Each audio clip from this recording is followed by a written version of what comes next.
What's good, YouTube? Cardfight King here, AQUA Life Baby. You already know. So, Happy New Year. And you already know we kicking off this new year, 2018, with an updated Thavas Aqua Force deck profile. I recently took this deck to the DMV Dynasty Cup. We had 46 players at the tournament. I went 5-1 during Swiss. And top 8 I won the mirror, and then in top 4 we split. So definitely very happy. We had a great day at the office, getting a nice top 4 finish since we split top 4 split finish. At the end of Swiss I was 3rd place overall at the end of Swiss. So I'm very happy with this deck. But big shout outs to Black Steve. 90% of this deck basically is his. He let me borrow this deck for the tournament. I still haven't personally completed the deck yet with my own cards. You guys already saw the video about why, in a sense, but big shout out to him. He let me play this deck in the tournament, and I was able to take it to the promised land. So I'm really happy about that. Also, I hope you guys like the new layout. I'm trying this as new. I do this for Dragon Ball, and you're doing this for Dragon Ball Super as well, where you guys can just see the deck, and I can show you like connecting points and things like that, as well as you can just see the deck. So you can pause the video, just look at the deck overall. This is a 4th. Okay, so let's go on with the deck profile. Why don't we? One thing I do love about this deck, which is very key, is that we received cards that elevate the play of other cards in the deck. It's basically like getting a quarterback that elevates the play of his players. We have cards like Alexandros, Supreme Ruler, elevates the play of other cards in the deck, makes them a lot more dangerous, brings them back into relevancy, gives them some relevancy late game, mid game, even early game, things like that. So that's what I really like about the new support deck. Even though, yes, in a way, it's been cookie cutter since you spam Alexandros all game, which I kind of did, but it is what it is. But let's get into it. Mitros is the starter. The reason why Mitros started, before this set came out, some people played Mitros, some people played Andre, and people played Bubble Edge, But personally, for me, I feel like because of Supreme Ruler Thavas, Mitros has become the #1 starter for Thavas decks. Personally, for me, I know some people love to run Bubble Edge, Draco Kid, and to each his own with that. But the reason why I feel like Mitros is because Mitros brings out Supreme Ruler. Supreme Ruler gets 2 attacks in before bouncing back to your hand.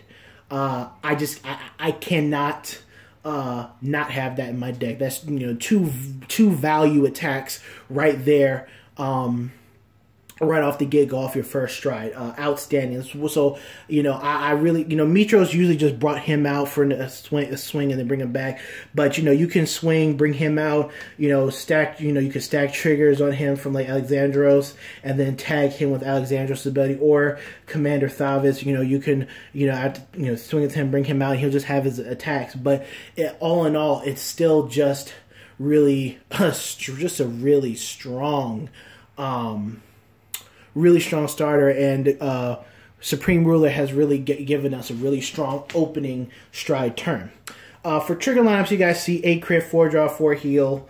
The new heal trigger, Refit Sailor for Blue Waves. Fantastic card when you discard it for G Guardian.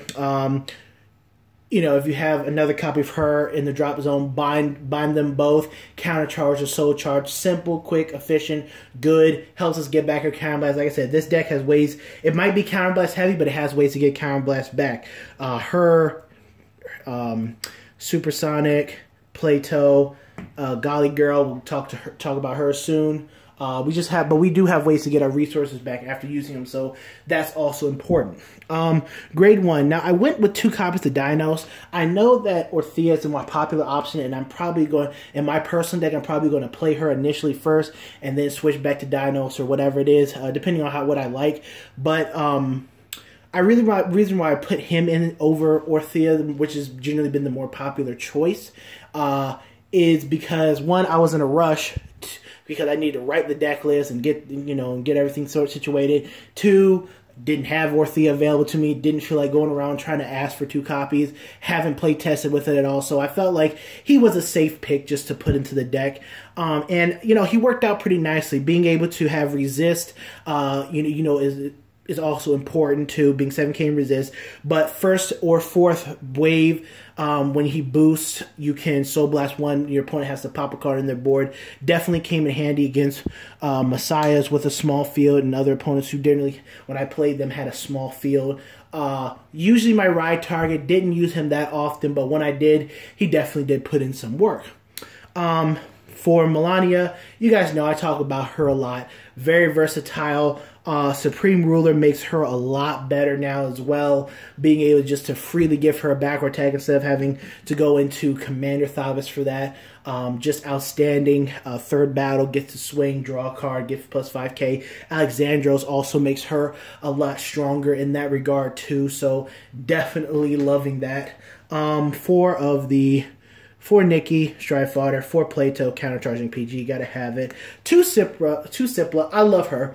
I'm definitely thinking in my personal build, where I probably after the deck profile, I'm going to put her at 3 in my deck.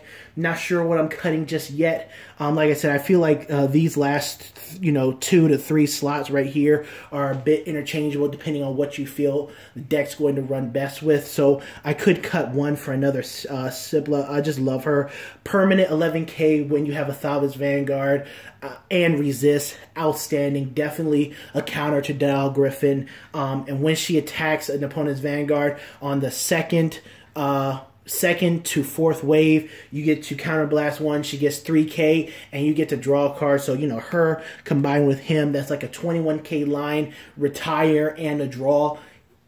That was an outstanding play I had during the tournament. But really, I mostly like her for her 11k, strictly. I just love that. To Saberflow. Saberflow was also an MVP, very strong in the mirror. I believe Saberflow is a very strong card in the mirror. Being able to swing, you can even power her up with Alexandros, if it gets to that point. But being able to have her swing in, get herself off the board, draw 2 cards, add your, we're already drawing with Cipla and with Melania or whatnot, but having her extra draw power definitely helps. I know some people run 3 to 4 copies of her, have more of a draw focus build because, Alexandros just makes so many power columns that even your weak cards are strong. She just works so well, and I also was considering running another copy of her. I'm going to definitely play around with different lineups because I've seen a lot of different lineups floating around, so I'm going to definitely play with it. But 2 worked out pretty fine for me. Saw her when I needed to see her, and it was all good there. For Adelaide, you already know how I feel about her. She's amazing. Outstanding card. Definitely her level of play was definitely increased with Alexandros being available, having her swing for plus 20 plus 30k from Alexandros' ability, with 2 attacks, just unbelievable, outstanding. Same with Tidal Assault. You guys know me. Tidal Assault's my boy. He's my favorite. He's my avatar in this deck. He's my man. Literally won me 2 games on the day basically by himself. He's a free attack. Alexandros definitely elevated his level of play in the deck. Being able to swipe at a rear guard, then swing, have him and be increased by plus 20, plus 25, 30, even 15 or whatever it is. And to have him swing twice, it's just been a godsend.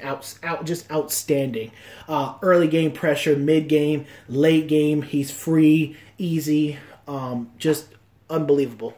3 OG Thavas, love him still. He still puts in work on the Vanguard circle. That little extra retire can definitely help here and there, especially if you go first, like against dark irregulars, and you're on him. You can get rid of that starter that draws 2, that basically pushes stuff in the soul and draws 2 cards.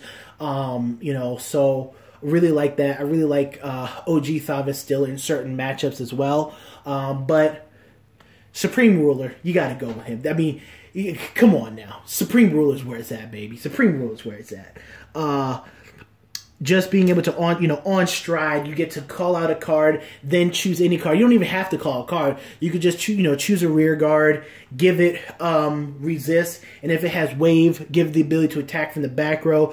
Definitely helps you actually, especially first stride. If you're low on attackers in your hand, you don't really have that good of a hand, you can go ahead and give him backward attack so he can do one swipe, and then you can have another card just call out, swipe again, then swing with like Alexandros, bring out another ruler, and stack triggers, tag him with his ability, and have two more value attacks before bouncing him to your hand, because his GB2 ability lets you on first or fourth wave at the end of the battle that he attacked, counterblast one, restand him. He's just an outstanding card. It definitely gives us another attacker in the deck, which is what I wanted before. We were playing Skiros and whatnot, and really our grade 3 lineup was, it was just stride fodder, ride target, and occasional attacker if we just need to throw out an attacker. But now this guy has value. Plus, you can just keep one of him on the board, like behind your Vanguard or behind a rear guard, whatever it is, in the back row. Continue to tag him with another one of your Vanguard Supreme Ruler's ability. So you have a continuous, you will have a back row attacker for basically the majority of the entire game, as long as he stays on the board. Like I said, he has elevated the levels. It gives Melania the ability to attack from the back row. Give Sipla, oh my gosh, give Sipla just a vanilla 11k, even if you don't use her counterblast and draw ability to attack from the back row. Magnificent. Just a really strong card, and it's definitely something we needed. Like I said, having cards in here that elevate the level of play of every other card in the deck is really something we needed, and we definitely got that. 2 Lambie Bambi, you always got to play him. He's free. Definitely works out when you're a little bit counterblast stars.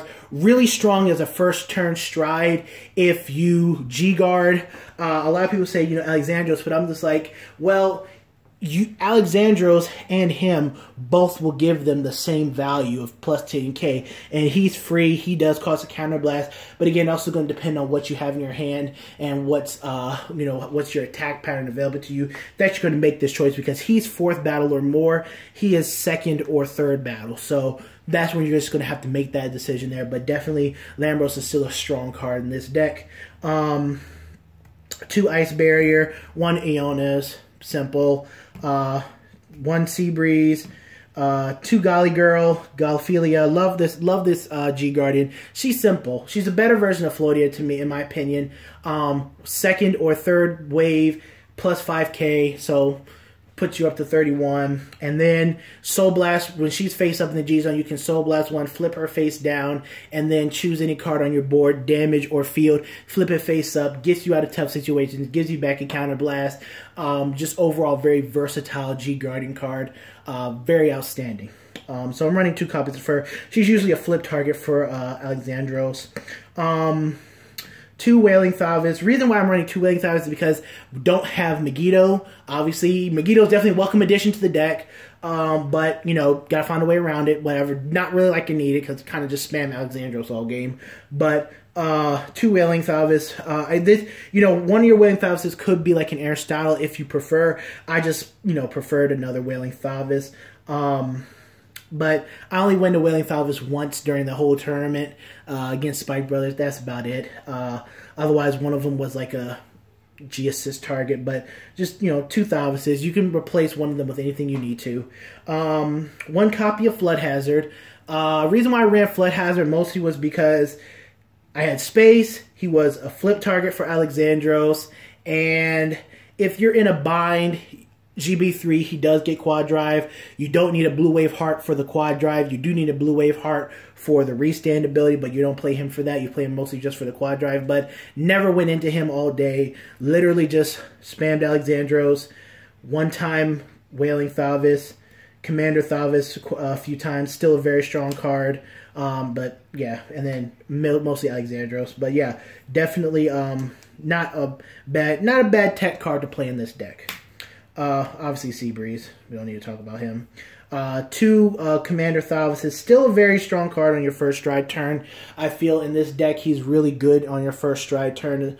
When the context of the situation means that you're not going to get a really strong Alexandros turn, but Commander Thavas is going to still give you the same type of value, but it'll allow you to make a little bit more plays at a lesser cost.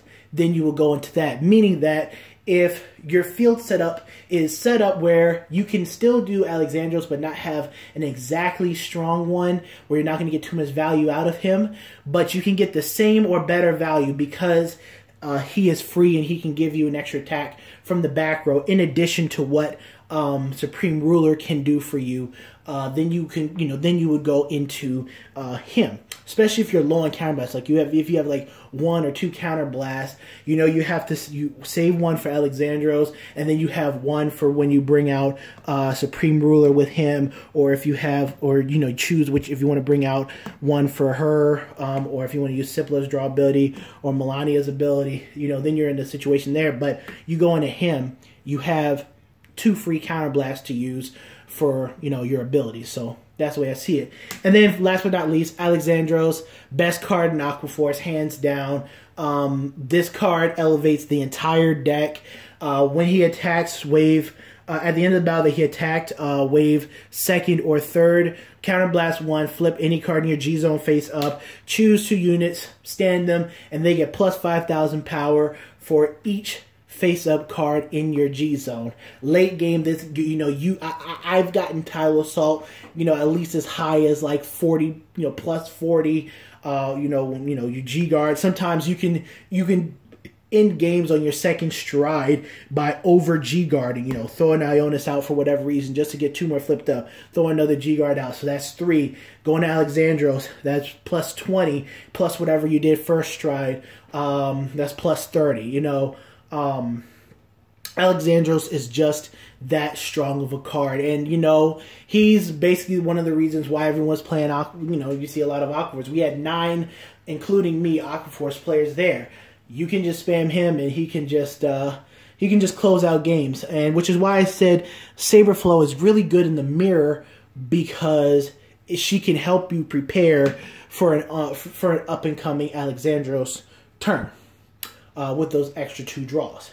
But that's the deck profile, guys. Hope you guys enjoyed it. I'll be doing a tournament report video after this, so stay tuned for that. But 2018, we back. Aqua Life, baby. You already know. I'll give shout-outs to my teammates who topped as well. My boy Ajo got topped with his version of Thavas, top 4 as well with Ripple. It was like a Ripple Thavas build. Boy Sean topped with Overlord.